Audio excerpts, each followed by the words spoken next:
Ladies and gentlemen, welcome to another edition of The Void in association with Link Sports. Link, share, play. On today's show, Darius Knight, Gareth Herbert, Darren Blake, Ryan Jenkins, Terrence Young, and yours truly, Sky Andrew.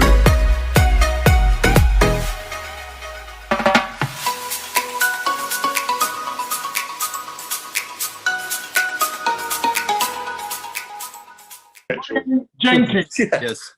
Ryan Jenkins. How do we make county more fashionable? Because Terry Day was should we?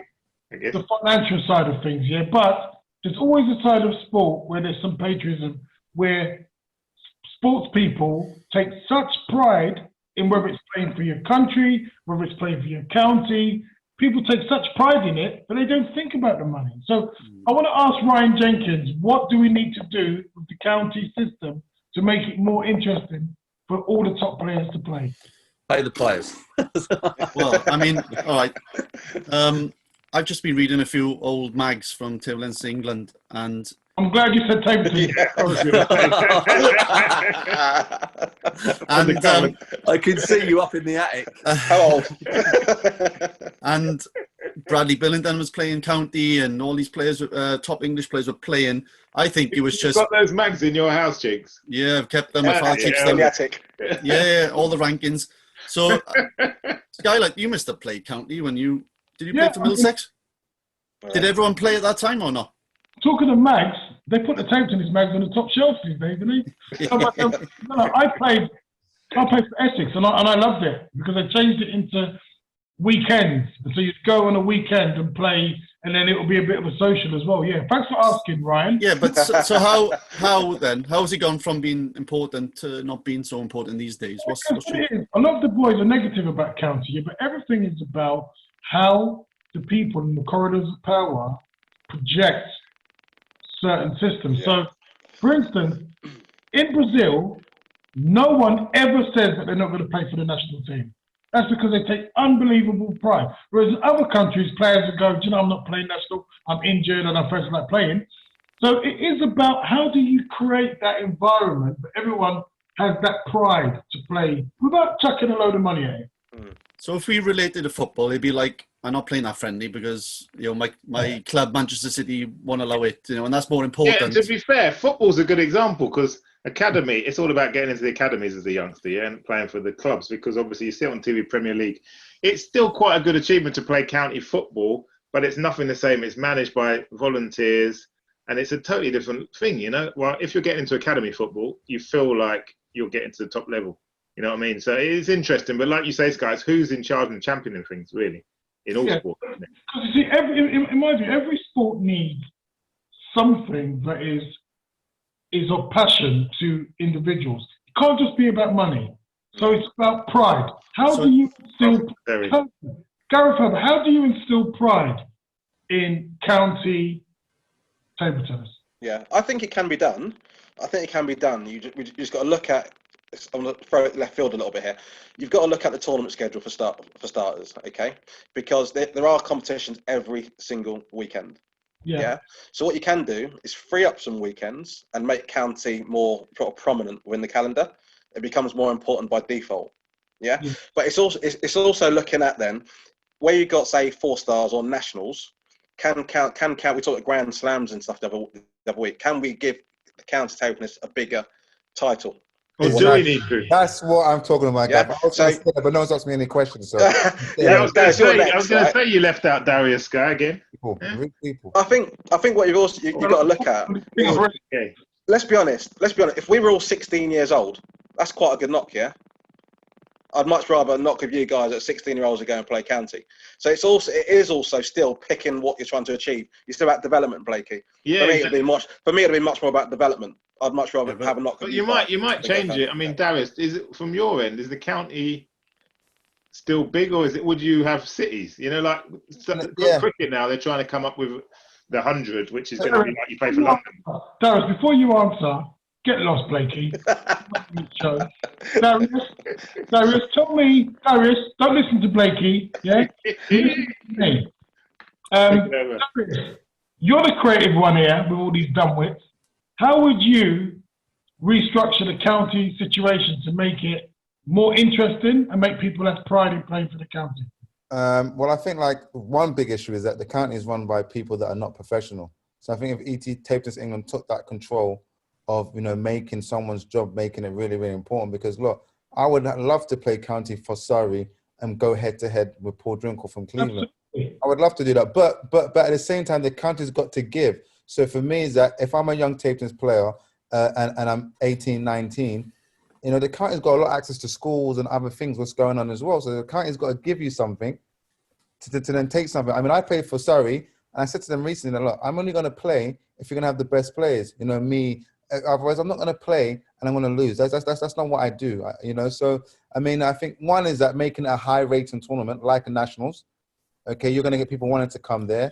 I think obviously once you get to a certain age, it is difficult. Once you get to like Liam's age of 18 or 25, like Paul Drinkle or all these top players, they don't have the time to play. You can't ask them to. But for that big event, they would do, and put some prize money, treat it like a mini British League, so that the winning county gets £5. That's what I said. Money. If there's money involved, yeah, but no. I mean for the county, not for the players. Even at a young age, even at a young age, you got to try and make it big. There's not going to be money there. Going back to the county, when I played for the county, it was great because I knew that I wasn't good enough to play at 14 or to play for the senior team, but I got my chance. I got some cheeky wins against other players from Essex and all that. So it does help you on a stepping stone.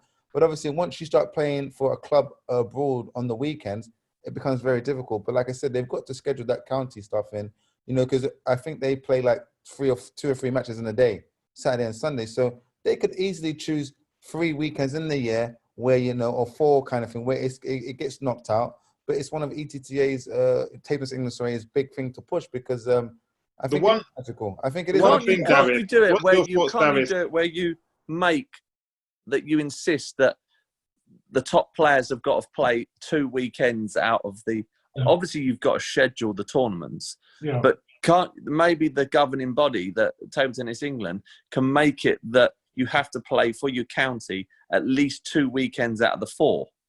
One thing though, Darius, I was going to ask you: is it all national? Because like at the other sports, it's much more regionalised. Because people, even at football, you wouldn't travel for Surrey to go and play up north, for example. And the same with club sport. You do it in your region. But I think tennis is different because and I think one of the main things with the county as well is that like the wrong people, are running it. It should just be to take control. And it's we're going to make this good because even for cricket, county, if you play cricket for county, for prep school language now, you get a scholarship, you get discount off that school fee, if you county standard, so that's why, but cricket is middle class, tennis is middle class. So therefore table tennis, if it was important for the parents to play that and they could get some 30% off for private tuition, then it becomes a incentive. You got to show ranking. Why do you say cricket and tennis is middle class? Why? Because the school and I was going to say ghetto schools, but the schools that I grew up in, I'm not playing cricket. I'm not rolling the ball. Cricket definitely. I mean, down south anyway. Cricket is definitely because it's only played in the private schools down south. It's not my kind of thing. It's not my kind of thing. Let me throw something out there to you boys, right? Is it that the county ism is just old-fashioned, and if it was cities, it'll be more interesting for people. But for instance, in netball, what they've done is that everything's about the city. So it's the Manchester something. Something. So would representing your city be more sort of up to date than representing county? Because county, it's got that history. Nottinghamshire, like I love that. It's British history. I don't think we need to kind of commercialize it and make it London or. Why not? Why not? Because that's for British League. British League needs to be commercial. County is not commercial, is it? You're not playing county. Everybody make money. I agree with that. It's tradition. So that's my point. I love, the story of, Leicester, whatever it is, Grantham, Midlands, East. I'm not West Yorkshire. What? You can't just say I'm going to tell you a story and start waving your hands about. Sorry. The counties are. Shake the map. Shakespeare, mate. Shakespeare. It's like skylight surfing, that is. Okay, guys. So let's just finish off here with a chat about how we're going to improve stuff. So you've got a kid who's 11 years old who can play table tennis. How would you guys implement a structure so that someone from the age of 11 can have a smooth journey all the way through to pro table tennis? Let's start with Ryan Jenkins, who's the only person that's got experience in a normal way outside of table tennis, because all these other guys, you know, a bit weird, aren't they, Ryan? They are a bit weird. Go on, Ryan. Tell us about how you would structure. 11-year-old coming to. So I set eyes on an 11-year-old. They're playing in their club. They go down the route. School, stop, because I mean they go to school every day. So let's start with school. So right, we go into schools. So we got regional coaches going into schools, identifying the kids, practicing with the kids at the school. They go to a club which is nearby. All the schools? No, can't do all the schools. Who would you put go to the schools? So only the schools that has got a prominent club nearby. Otherwise, there's no outlet. So prominent club in Wales, one in Cardiff, one in Swansea, Bridgend, so on. School network around that school needs to be visited by that club coach. So they go from school to club seamlessly. They're playing in school, they're playing in clubs, they're playing weekends then. School competition, they're playing, county. They play in then national tournaments. Junior county. Oh, cadet county now they got as well, actually. So they didn't have that before. So they got cadet county and then junior county. Then it turns, I think, from then mainstream tournaments and counties, like if you're free, I'll play that because it's another option. It's not first option in the current climate. You play your other tournaments and Junior British League and whatnot, and 4 stars and 2 stars, and then county is a side event at the moment, which is a shame. Gareth, you know, you're the only really person that knows about all of this. Because now that I've gone past Ryan, I'll do the same to you. You know your stuff. You know about how to do these structures. What would you do? Yeah, I think there's a lot of kids in these days. Are you all right? Do you want an inhaler? It's the void on his shoulders. That's what it is. Carrying the weight. During the week, he's out of breath. It's all his texting he's doing late at night, early in the morning. Your phone's bleeping. I think your audience is in the schools, isn't it? Your audience is in the schools, and I think, you know, there's so much to do in this subject. It's unreal, but it starts for me with the coach education. You said, well, who's going to go into Jenkins and who's going to go and do the coaching? Yeah. So historically, for us, we've always said, right, you've got a local coach, then you go on to a county coach or regional coach, and then your England coach. Yeah. So I would do it. So you've got the right standard coach right from the very beginning. Yeah. So Darius Knight can coach a beginner, but he can also coach at elite level. That's the level of coach that's needed throughout. Yeah. We've also discussed on the show about the importance of winning. I think Terry will sort of said, I'd do anything to win. We need to teach them that, even at that stage. It's all right saying... You think so? I'll tell you why. It's all right saying... I'm not sure. I'll tell you why. It's all right saying that you've got to play for fun, but it's quite fun winning. Yeah, so... Yeah, but at a young age. Yeah, but you can teach it, and that's the problem. That's why they say in sports day, it doesn't matter. Let's not have gold, silver, and bronze. It's irrelevant. It's the taking part that counts, yeah? So why don't we teach them in table tennis, rather than just go and win the match, let's not miss a forehand. Let's hit 50 forehands on. Let's hit 50 backhands on. Right, I've just played a match. I've lost 11-9. Let's see if we can sneak a set. Let's have that mentality, I think from the start. So to have the coach, the right level coach at the start, becomes then massively important. You also don't lose time with... What actually say? You're saying that winning, there should be an emphasis on winning? Yeah, it's a cultural issue. Well, so we've just recruited 20 young players aged 6 to 8, yeah, for our club. When you say we, who? Archway Tables Club, right? 20 players, and what we've said to them from the get-go, and this is the thing that's almost not allowed. We've said, right, what we're going to do is we're going to teach you to be winners. So what's going to happen is you're going to play four times a week, age 6 or 7 or 8. That's no different to what they do in China.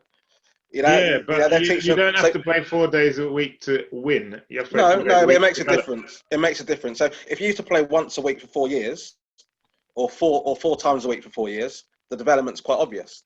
Yeah, as long as you've got the right coach and the right structure, right facility, I'd expect the person who's playing 4 times a week for 4 years to be streaks ahead. Yeah, and that's how you get a Gavin Evans or a Darius Knight or a Paul Drink or a Liam Pitchford. What you could do is you could go 6 to 10 playing 1 day a week, and actually you're all right. You're an okay player. You might do okay in England, but in Europe you ain't doing anything. So how many of us started under? How many of us started under the age of 10? I started when I was 10. I started 11, 7. I was 7. Yeah. I was, No, not me. Terry 11 Young, and a half. It's interesting how that would you structure it? Terry Young, how would you structure the school thing? And secondly, Gareth was saying that there should be emphasis on winning, or I didn't actually get what Gareth was saying. It sounded like you guys were feeling that there should be an emphasis on winning for kids. There shouldn't be on that pressure. Actually, parents don't like that pressure. It's not but it's not pressure. It's not pressure because at the start, we're saying you're going to play 4 days a week. We're not saying you have to win, but we know what comes with playing 4 days a week with good coaching and good structure. But you should win. We don't have to tell you have to win at age 6. I'm not saying it's when you play. What I'm saying is I know what's going to happen. You give Jair a coach from 6 to 10, playing 4 times a week. I think it'll be quite good. So I don't have to sort out winning at that point. But when he's 10, when that young player is 10, he will be winning. Yeah, let's see Terry Young's view on this, because we would imagine that he would say kids have to win at that age. Terry, what do you think? it's all about the winning for Dale. I agree 100% with Herbie to start with the structure.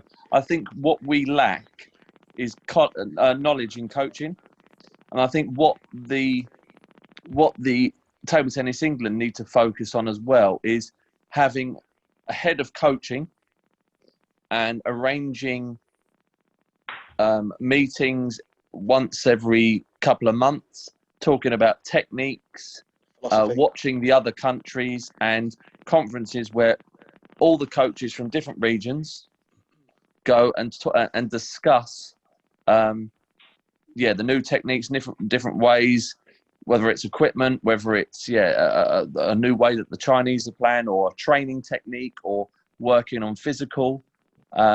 I think we've lacked a lot of that in the past. I agree. You know, and I think that if you work with someone who's ahead of Table Tennis England for coaching, and then it works in each area around that each county and then each town, and they all communicate the same, like they do in China, because that's what they do in China. All the clubs are in competition with each other, but their main goal is to create top table tennis players nationally. You know, their main goal is to get Olympic gold medals, world championship gold medals, and you filter the best players. Now, I do agree with Herbie about winning. England have got a mentality for losing. You know, there must be something there. There must be a reason there. And I think what that must be is that we have that same attitude through every single sport. Is this the taking part that counts? Yeah, it's great taking part, and it's glad that your kids are doing well at county or and national level. It's great, but you have to promote winning. You have to promote it, and then it won't be such a shock to the system, or there won't be so much pressure. You don't need to put pressure on it. You just need to do it from an early age, like it's normal. Yeah, you can do it indirectly. You don't have to say to parents and say to kids, "You will win." Yeah. Do what from an early age? Promote winning. But don't promote winning, put pressure on the kids. You don't know. Well, no, I don't think it does. But I think devil's advocate. You don't. Sky. It's about there, isn't it? You know, you go for a job. You know, if people are going for it, you've got to win. You've got to get that. It's life. You know, you're going out to try and get a bird in a nightclub. You've got to win. You've got to win. This is the place. I'll bring it down to that level. It's interesting, but I got a different view. Also, it depends on the child. But like for me, is that like I know how to win because, like Gareth said, I started practicing every day for my kids, so I learned how to win. It's indirect. And then you learn how to win. Then after that, you know how to twist and make sure you know what you're doing. You can't just like. There's nothing. You're always gonna get nervous. Yeah. You're always gonna get nervous. It's It's controlling. The pressure on kids is tough. I would disagree. It's not all about winning at a young age, and I've seen it a lot. And it's and I disagree with why England are losers, because that's part of the reason, because England have actually had that mentality. So if you look at we're going to table tennis here, but let me start with football. If you look at, say, when the Dutch were brilliant or the Spanish, it was all about development. It was all about developing your skills individually, nothing to do with winning. The complete opposite of what you're talking about, yeah? It was all about training because of development, mentally, development, not winning, development. And then once you develop, then you become the winner. But that's what Herbie was That's saying. the same thing. It's the same thing. Herbie was talking about. That's what I'm saying. From 6 to 10, the development. No, you said you've got to instill in that it's all about winning. No, but you can. It's all about developing to become a winner. When you're working hard and you're pushing yourself, the problem is that we don't push ourselves enough. Yes.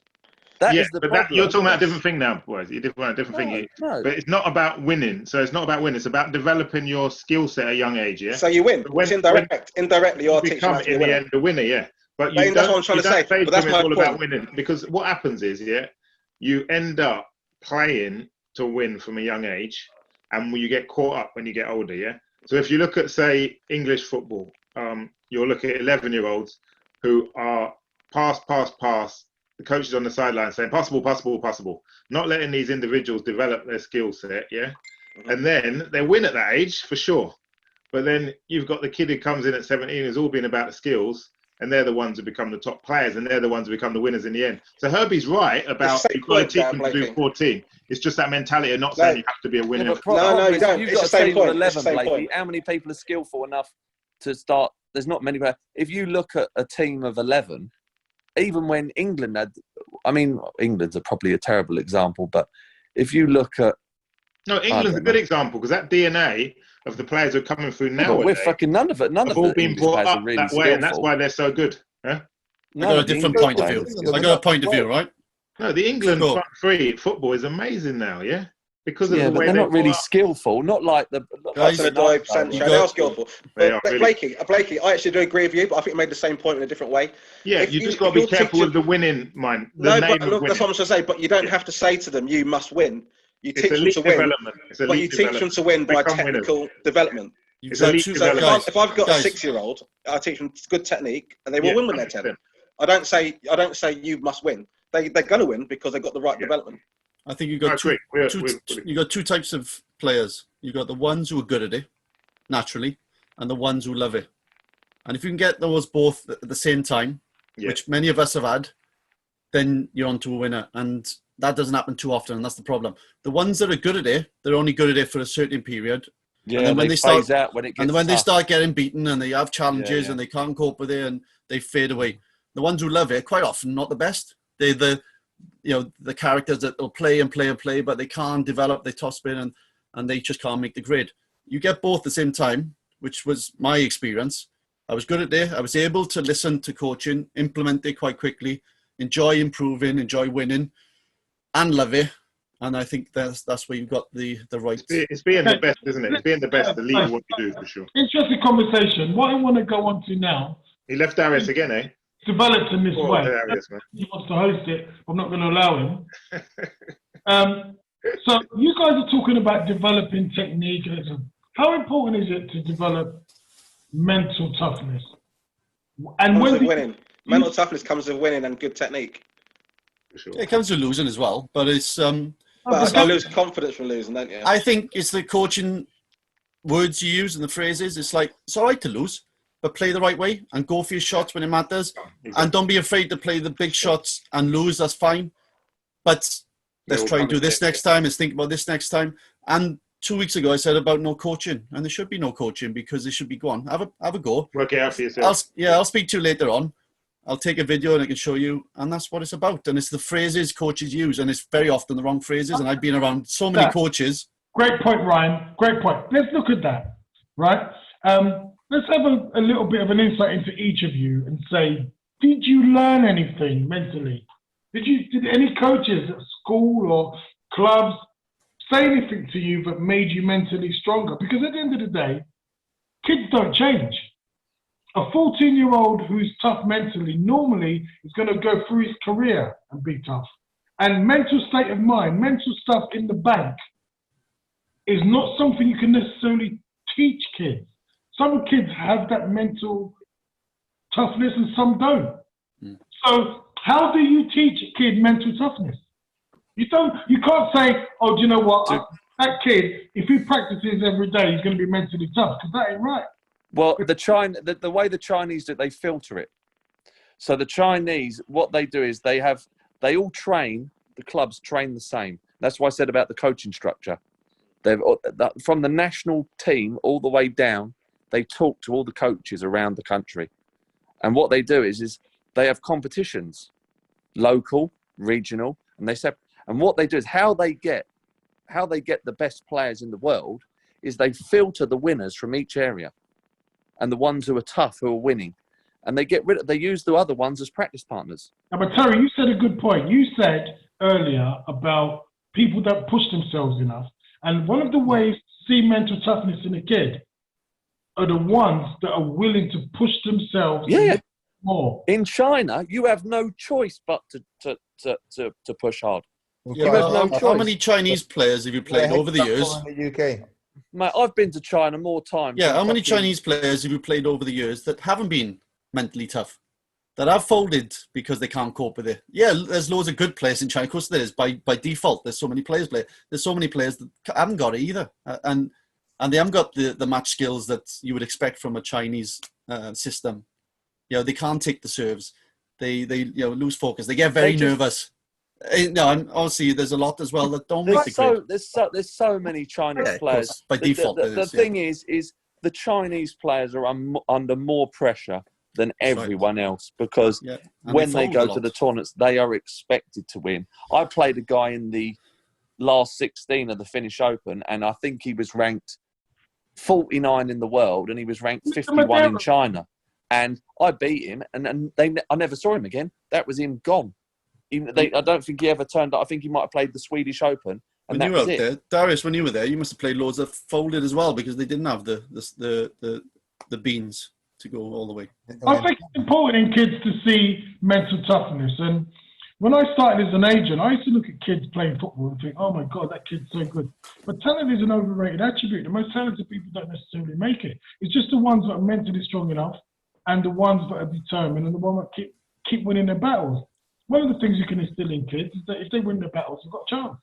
And success is just fulfilling your potential. If you do everything you need to do, the cards will fall where they fall. Telling people that they can achieve certain things, that puts pressure on them. But if you just focus on fulfilling your potential, then you see how far you go, Darius. What do you think? Well, yeah, I mean, mental toughness, it's tough. For me is that when I was growing up, it was mentally tough at home. So every time I got the bus at 10 years old to practice, it took me an hour. I used to get back home 11 o'clock every night. I always say to myself, like, I'm a beast compared to these other kids. Like, I know that if I was stuck or I didn't have my mum or dad, I could survive in the world. So that's what probably made me mentally tough. In terms of Tapeton's mentally tough, probably a little bit different, but obviously through the hard work and just knowing that you're putting in more hours than anybody makes you mentally tough. You know, I remember Jason said that I was stupid sometimes. So I had to do 5 more push-ups than everybody else because he knew that when it was important, I would fold a little bit. And all those extras, you know, just make you a little bit better, you know. The more 9 on the table, I'm faster, I'm stronger, I'm fitter, my backhands, but I'm quicker. All these things make you win at 9-0, you know. And not because everyone can play a backhand and forehand, but it's just how much more you believe and you know that you're working harder. Can you do it when it matters, isn't it? That's the thing. What Darius was saying there, there's nothing wrong with doing more than the next person. And some people look at it negatively. Why do I need to do more than the next person? You're doing more than the next person because you want to be the best and you want to fulfill your potential. David Thompson used to train on Christmas Day because mentally he wanted to believe that he was doing more than his competitors. But one thing, Darius, Sky, what we haven't talked about, which is I'm trying to take over the show, Blakey. No, I'm not trying to take it over, but it's quite a key point. It's quite a key point. No, I was going to say to you, Darius, mate. Anyway, because you were the one who lived it, yeah. The national centre, how can there not be one now? Surely that's why your generation was so strong, because you were the first generation to grow up the national centre from the start. If we had had that, I think we would have been a lot stronger. Oh, Blakey, that's a great point. Hang on. Okay. So let me come in on that. Blakey just said a great point. He doesn't say many, but every now and again he blossoms, right? So in football, they had the Lilleshall National Sports Centre. What they did was they took the best 14-year-olds out of school, took them up to Lilleshall, and 14 to 16, they just went to school and played football. I wonder if we could have done something like that for table tennis at 14, because then those are your formative years. That's what we missed at Nottingham, and that's what you had, Darius. I think you guys really benefited from that, but they stopped it again, I've heard. Hang on. Yeah, but I mean, like, I came to London when I was in year 7, but when I came in year 7, I only still played 3 hours a day. So I mean, I was doing that in London. But 3 hours a day is more than a lot without having to travel. I was doing it in London every day anyway. I was doing it every day in London, every week. I know, but you're focused. What he's saying not is, all kids. You're focused with the best coaches in the country, or what we'd hope to be the best coaches. Your generation, Darius, was the first one. So I was there, but I didn't do it from a young age. Yeah, I was the same. Of course. So I used to have to travel an hour and a half to Darius, it's no coincidence, mate, that you and Paul were the best, probably in the top 10 players of the world in your age group. All right. Yeah, Tell's gone. But yeah, go on, Darius. I think that must have made a huge difference. No, of course, but 3 hours a day. You had a top Chinese coach. He's back. I'm back. Like Arnie Schwarzenegger. Okay. It's not a coincidence, though, is it? Darius ain't had a sentence yet, have you, Darius? I don't think he's finished sentence. No, I haven't, brother, man. Yeah, but it's not a coincidence that you were you're the best generation. It's not a coincidence. He can't answer this question. Yeah, but I cut off. Let him answer. Listen, El Chapo, calm down, mate. Hang on a minute, yeah? What I'm going to say is that, yeah, but many kids folded. Out of that group of 10, 12 kids, many folded. I only made it because when I went home, I had to practice with Gideon on a Friday night, on a Saturday, and a Sunday, run back and miss my train almost every bloody week. And then you had to film Pursuit of Happiness. Yeah. But I mean, I don't even know what that is. No. Yes, I do. But what I'm trying to say is that, like, there's loads of kids that followed. Bradley Evans was there as well. He was in that group with me, Paul, and Bradley. Bradley was number 1, you know, and that kind of broke him. I think he got a bit homesick. You know, there's loads of things happening. So I think, yes, it did help massively. Maybe by the end of the center, I was, you know, at the first year, I was picking up the balls and then doing multi-ball with Jai, you know, when he had some time. Towards the end of it, I remember playing with Greg Baker. I couldn't block for him. He'd be like, "Damn, sure." But isn't that, Darius? Isn't that like we said about the Chinese? Some fail, but the best come to the top. Yeah, exactly. That's what I'm saying. Now, the ones who can't cut the there's mustard. no national centre, is there? And the level it must be weaker, isn't it? Nowadays, the ones rising now. The difference is that the knowledge is there more, though. Because when I was playing, I was just doing it on the top of my head. Now these kids can go and see how to become good. Like it's just facts. It's just but the problem Archway. Herbie must be one of the best coaches in Great Britain. He must be. Well, he knows. But how many Archways? You got Herbie Archway. You got like Sugu Greenhouse. There's got to be Greenhouse. You either need regional national centres or you need a national centre, but you can't go back to what we used to have because it was ridiculous. Kids, guys, sorry, kids. I was going to call you kids. Kids. Guys, at what age would you put kids into a national centre? Let's talk about that. Depends how good they are. Just depends on standard. Year 7. So I think that's start secondary school. Start secondary. Yes, year 7. Yeah. Year 7. Yeah. It's the only way. If you want to be good at anything, it has to be the only way. If they show potential beforehand, otherwise it's just not a little bit late. But I mean, you got Harry Motor 15. Oh my God, that's standard. I was good when I was a kid. But that's ridiculous. It's a joke. I'm sorry, he's like a freak of nature. Who's that? Harry Motor is not normal. The game has changed, though, guys. The game has changed. Japanese are amazing now in mass. The top players have all kind of finished that I used to look up to. They're finished. But 15 years old. How can a 15-year-old compete? The bats are completely different. Darius. It can't be that much difference. People are still using Tenergy. Guys, look at the European news. The countries that excel: Germany, Russia, Romania, France. Same countries as when I was playing. Exactly, yeah. So what does that tell you? That they've got the system in place where they can produce youngsters all the time. Every year. Romania's been producing players for donkeys. So is France. Because they've got a system. They've got but you're talking about equipment. What the people are still using the same rubbers and blades that I was using. A 15-year-old of my day, Terry, could not play with the seniors. Impossible. No, impossible. Exactly. I just told you he's a freak of nature. No, the bats are different. No, but all the European boys now are 16, 17. I like top 100 in the world. It's just completely different. But why Mullin was, when he was 17, was like 100 in the world. Yeah, he was. So that you can't say that. I'm talking about 5 in the world. Haramoto is winning Pro Tour events at 15. The kid should be fucking learning how to do algebra. Fucking But beat why? No, Marlon. guys, why is the national centre stopped? Don't take over my job, No, Blakey. I'm just asking the question because it doesn't make sense in my mind. Sense to me. Yeah, it's bad cash. That's the problem. The problem with us about anything else. They don't think they don't. You got to have the goals national to centre focus for the on. Paralympic guys, the para guys, but that's Sheffield, because they're getting medals, I guess. Yeah. It's fine having goals, but you can't just focus, build everything all up just for one day. That's the long-term We goals. want What players for the next to their 50, funding. 100 years. I don't know. I don't know what you live. mentality, I don't know I what you think. lived through at that time. I don't know. I wasn't there with you in the team, but from a Welsh perspective, yeah, you look at the Commonwealth Games, but it's not to be. You look at the next one then, and the next one, and the next one, and yeah, there should be goals and big events. But coming back to Romania, they got 3 centres there: one in Bazau, one in Constanta, and one in Bucharest. And the kids are amazing, boys, girls. It's no. I've never been to Russia and seen their setup, but it's going to be the same where they've got certain hotspots with very, very good coaches in each hotspot, and they produce players time and time and time again. But guys, I don't know if it will work like how we did with the football, with Lillestrøm National Sports Centre, where there was 16 of the best 14-year-olds just taken out of the system and just trained. Because Terry made a good point about Harry Moto. You can't get that good, really, without playing a lot of table tennis. A lot of table tennis. And how much table tennis as a kid played to the age of 15? It's incredible.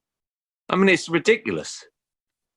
I don't know. You had a private coach, and you got parental support, coaching. His mum and dad were really good table tennis players, weren't so they? you got parents, player, coach, the triangle, and if all 3 excel, which happened in that case, then he's obviously exceptional. Have you got an exceptional young girl in Wales? Yeah, Anna's exceptional. She again, parental support. She takes things, implements them. She's got the drive herself, and then she's had good coaching and support. But she was European champion for age at under 12. Now she's number 9 in the world, top 10 in the world. That's So what's she done different, Jenks, to become that level? What she had different, or was it just lived there right from an early age? She went to China, supported her.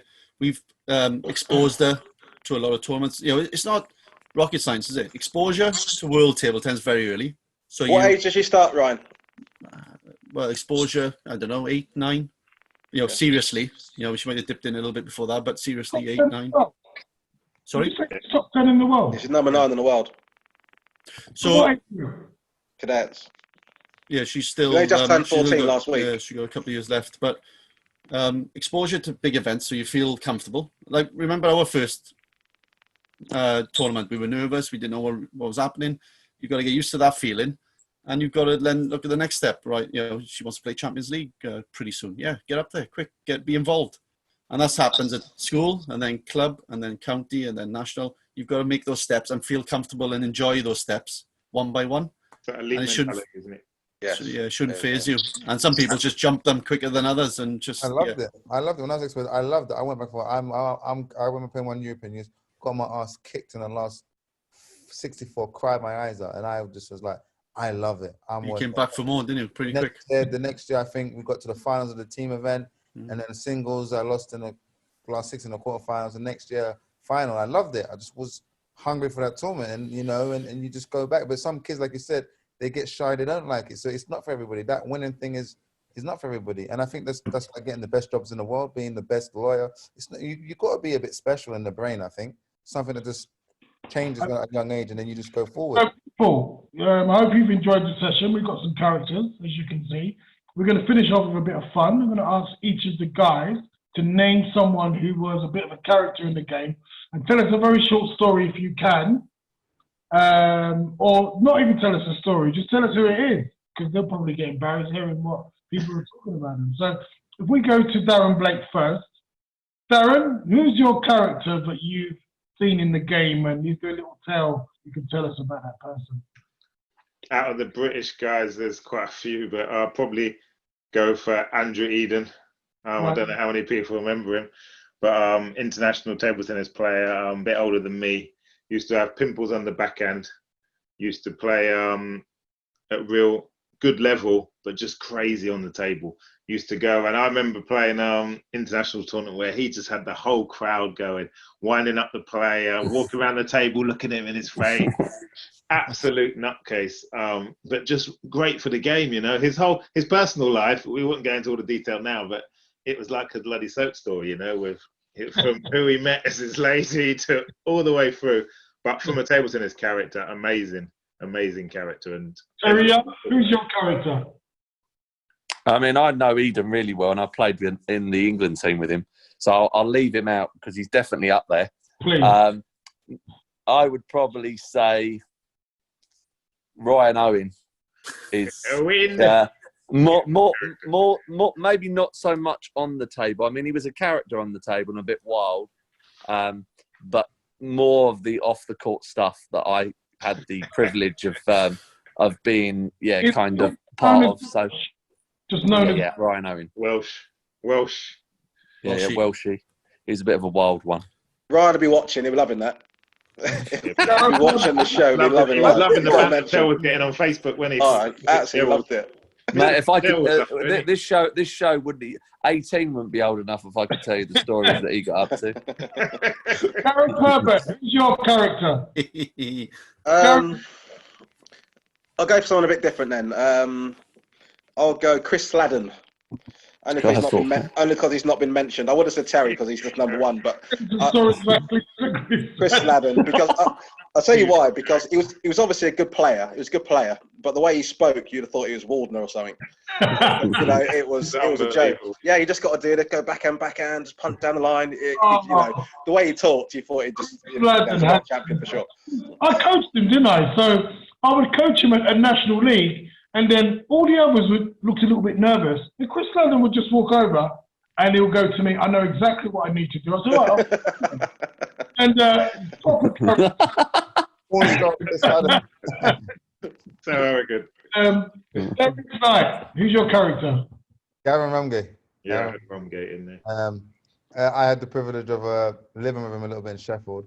But I think because he just thinks in an unusual way. So we have us professional players going out in a nightclub and just standing on one foot, you know, like with our hands up, just standing on one foot in the frozen seagull position. And obviously, like, for me, like, this is just dumb, but actually he got me, you know, he calls everybody Steve, the boys, right, Steve, how's it going? And he calls all the girls Steph. You're right, Steph. Hey. You know, I'm like, this guy's, but he thinks very, very unusual. And for me, he's a bit of a breath of fresh air off the table. He's really funny. You know, he'll give the worst player the best credit, you know, the big kicker serve, or, you know, he spins it through the roof, you know. I mean, he's just, and obviously he talks a lot on the table. And I think he's just a very courageous guy, you know. If you watch him on the ping pong, you know, for me, it's not something I would do, but I just think this guy's got balls. And obviously, we're not going to mention the other personal stuff, but I think everybody knows him in the table tennis internationally and nationally. You know, he's the guy with the ginger hair. Everybody knows him with good serve. Pulling up his shorts and all this. Yeah, all that nonsense. So, I mean, when I'm with him, actually, he makes me a bit immature, but actually makes me enjoy life a little bit more. So I think. Have you noticed Eden, Rumgate, and Sladden had red hair?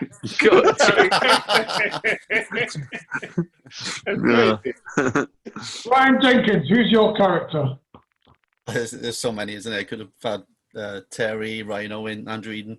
Carl Preen is mine, simply because of his memory, recording stats from, you know, played with him me and Terry played with him in Germany. Terry played with him more than me. But I went to Isle of Wight practicing with him, and he can recall anything from any time. Unbelievable. And something which somebody have told me after I said about my top 5 British players, that he's beaten Volner 10 times. And Volner, we all say, is the GOAT. And he beat him 10 times. It'd be like Pitchford beat him along 10 times. You know, it's incredible what player he was. That's those long pimps, isn't it? Yeah. But his attention to detail, his passion for table tennis, his passion for music. Yeah, it was unbelievable. Gangster music. Yeah, Prino. Oh, yeah. Be unbelievable. It's all about this, Jenko. It's all about this. I'll never forget, Terry has the stinkingest feet I've ever smelled in my life, right? He practices 5 hours a day. His feet honk. And he said to me, watch this, Jenko. Watch this now. So he's picking his feet and his fingers in between his toes. And he said to Prino, smell this, because Prino would smell anything, wouldn't he? Spend this aftershave, Prino. Oh, I'll have a spell. Boom. Fingers went right up his nose. Oh! Remember that, Tel? Give him a little bit of Youngie's toe jam. Oh, toe jam. Oh, Terry. Mustard. Big I with you was I don't know if any of you guys remember him, but Philip Bradbury. Oh, I actually knew his dad. Philip Bradbury was an absolute lunatic. Philip Bradbury would turn up at the National Sports Centre, and there was Des Douglas, Nicky Jarvis, Paul Day, Karen Witt, all these people that were highly held of in table tennis. And Philip Bradbury would turn up as a 19-year-old and just start taking the mick out of all of them. and he used to do these nursery rhymes. So when he started singing them, me and Mace, we would know what's coming. And so we'd start laughing. So for instance, there's always more big collars. So Philip Bradbury would go, "My name's Des, and I like to have a few dollars." And then me and Mace would be on the floor laughing. And he goes, "The only thing is, I like to have some super wing dollars." No, but Bradbury took his car on Lillishall National Sports Centre. We've all been to Lillishall. And he took his car out to the drive and he spun it. He did a 36-degree turn. And me and Kenny Jackson was in the car and it hit something on the floor. And then all of a sudden, we're smelling petrol. And we literally all got out and just all dived out. And we stood away for the car for about 5 minutes because we thought it was going to explode. Sounds Well, like at least me and Terry in Germany. At least he didn't drive the car through the security box at the National Centre. Mate. I got a character for you, Sky. Maybe the other guys haven't heard of him. Brian Jeans. Who? Brian Jeans. Brian Jeans, I do recognise that name. Yeah, Brian Jeans, yeah, nutcase. Nutcase, isn't he? I remember him. Grant Solder. Chris Beckley. Paul Dennis Neal. Dennis Neal was nuts. John Dennis Ellis. Neal, There's some characters. It's been a great show. Thank you to Gareth Herbert, Terry Young, Darren Blake, Darius Knight, and the Welsh wizard, Ryan Jenkins. You've been watching The Void in association with Link Sport. Link, share, play. Next week. Bye for now. Sports, link, share, play.